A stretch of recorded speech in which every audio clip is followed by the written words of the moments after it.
বন্ধুরা, এসে গেছি ইতিহাস বিদ্যার্থী টিউটোরিয়াল চ্যানেলে।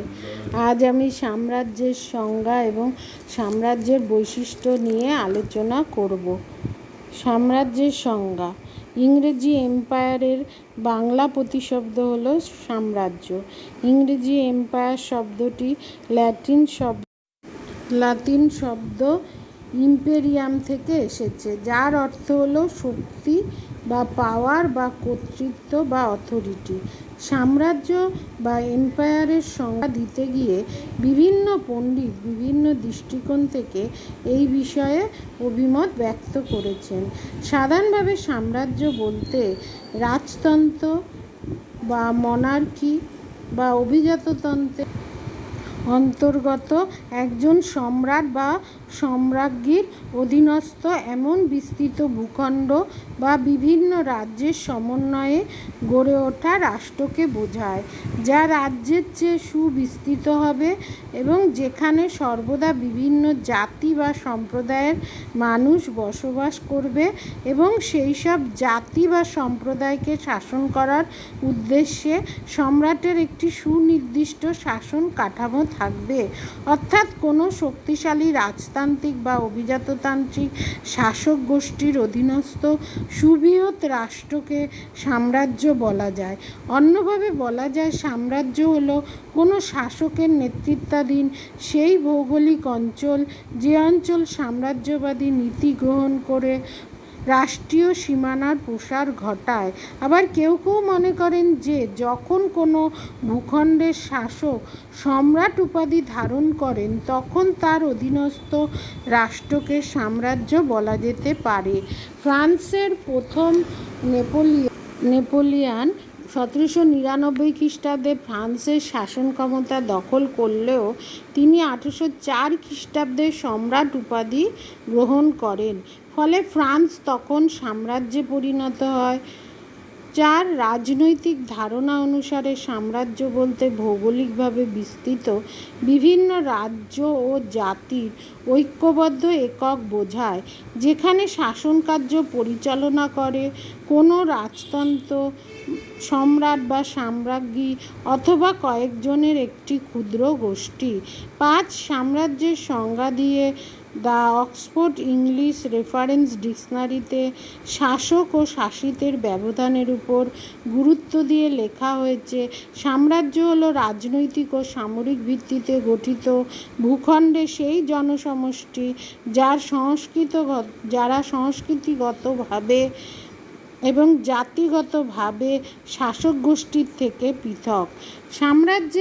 সাম্রাজ্যের বৈশিষ্ট্য। প্রাচীনকালে গড়ে ওঠা সাম্রাজ্যগুলোর বিভিন্ন বৈশিষ্ট্য লক্ষ্য করা যায়। সাম্রাজ্যবাদী নীতি অনুসরণ। সাম্রাজ্যের অন্যতম বৈশিষ্ট্য হল সাম্রাজ্যবাদী নীতি গ্রহণ করা। সাম্রাজ্যের উত্থান এবং প্রসারে সাম্রাজ্যবাদী ছিল ইতিহাসের সর্বাপেক্ষা গুরুত্বপূর্ণ নীতি। অর্থাৎ সাম্রাজ্য জয় করা, এটাই ছিল সাম্রাজ্যবাদ। মূলত সাম্রাজ্যবাদী নীতি অনুসরণ করেই ইতিহাসের সুবৃহৎ সাম্রাজ্যগুলির উৎপত্তি ও প্রসার ঘটেছিল। কোনো শক্তিশালী রাষ্ট্র বিভিন্ন ক্ষুদ্র জনপদ, মহাজনপদ ও নগর রাষ্ট্রের মতো ক্ষুদ্র রাষ্ট্রগুলি দখল করেই সুবৃহৎ সাম্রাজ্যগুলি গড়ে উঠেছিল। বৃহদায়তন। সাম্রাজ্যের অন্যতম গুরুত্বপূর্ণ বৈশিষ্ট্য হল এর বিশাল আয়তন। পূর্বেকার ক্ষুদ্র রাষ্ট্রগুলো দীর্ঘকাল ধরে ধারাবাহিকভাবে সাম্রাজ্যবাদী নীতি গ্রহণ করার ফলে বহু রাষ্ট্রের অবলুপ্তি ঘটে। এই অবলুপ্ত রাষ্ট্রগুলির ভূখণ্ড দখল করে সাম্রাজ্যের আয়তন বৃদ্ধি পায়। চূড়ান্ত ক্ষমতার অধিকারী প্রধান শাসক। সাম্রাজ্যের প্রধান শাসক বা সম্রাট রাষ্ট্রের চূড়ান্ত ক্ষমতার অধিকারী। তিনি কখনো কখনো নিজেকে ঈশ্বরের প্রতিনিধি বলে প্রচার করে সাধারণ প্রজাদের উপর অতিরিক্ত আধিপত্য প্রতিষ্ঠার উদ্যোগ নেন। রাষ্ট্র শাসনে জনগণের ইচ্ছা অনিচ্ছার কোনো মূল্য থাকে না। স্বাভাবিক কারণেই সাম্রাজ্যের জনগণের প্রতিবাদ বা বিদ্রোহ করার অধিকার সম্রাট স্বীকার করেন না। রাজ্য জোট। সাম্রাজ্য হলো কোনো একটি কর্তৃপক্ষের অধীনস্থ কতগুলো রাজ্যের একটি জোট। উদাহরণ হিসাবে বলা যায় মৌর্য সম্রাট অশোকের আমলে 5টি রাজ্য বা প্রদেশের সমন্বয়ে বিশাল মৌর্য সাম্রাজ্য গড়ে উঠেছিল।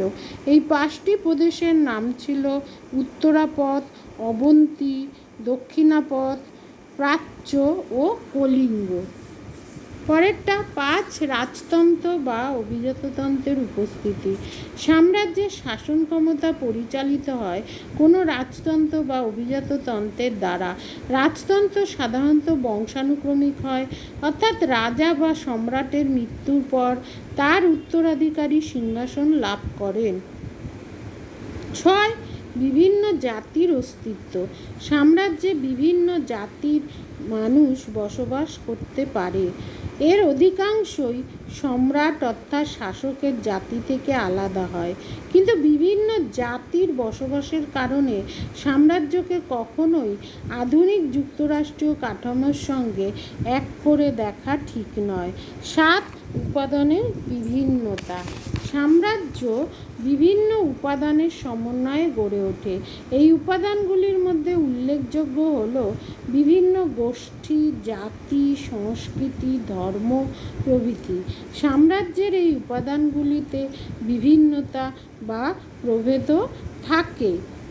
সবশেষে বলা যায় যে সাম্রাজ্যের রাজনৈতিক কাঠামো সুনির্দিষ্ট রূপ লাভ করে প্রধানত 2টি পদ্ধতিতে। 1 সামরিক শক্তির দ্বারা অন্য রাজ্যের ভূখণ্ড দখল করে সাম্রাজ্যের প্রসার ঘটানো ও নিয়ন্ত্রণ প্রতিষ্ঠা করা, এবং 2 বার্ষিক কর আদায়, বশ্যতা আদায় প্রভৃতির মাধ্যমে অন্য রাজ্যের উপর পরোক্ষ নিয়ন্ত্রণ স্থাপন। পৃথিবীতে সাম্রাজ্যের প্রতিষ্ঠার ইতিহাস বহু প্রাচীন। এই প্রাচীনকালে বিভিন্ন ক্ষুদ্র ক্ষুদ্র জনপদগুলি থেকে পরবর্তীকালে যথাক্রমে মহাজনপদ, রাজতান্ত্রিক রাষ্ট্র, বৃহৎ সাম্রাজ্য প্রভৃতির উদ্ভব ঘটে।